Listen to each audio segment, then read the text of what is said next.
Брат, чух, че в този село има много страшни неща. Просто не нещо не ме страха, толкова ски дайте го последно. Да, брат, аз това знаме. Да, знам то. Побисти?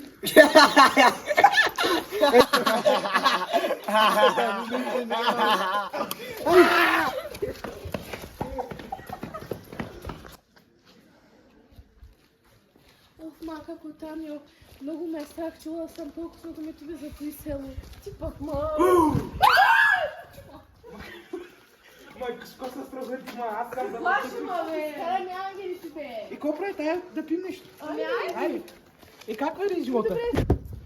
И как върви? Добре ли е? Добре, при тебе.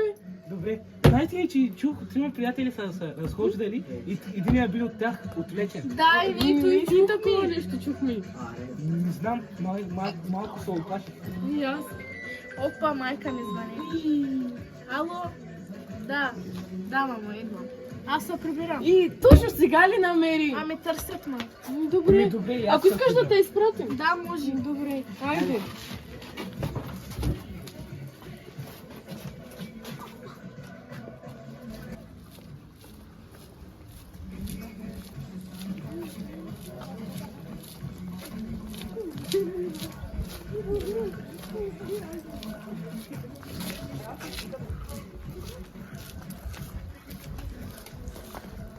Е, други, значи, какво правиш?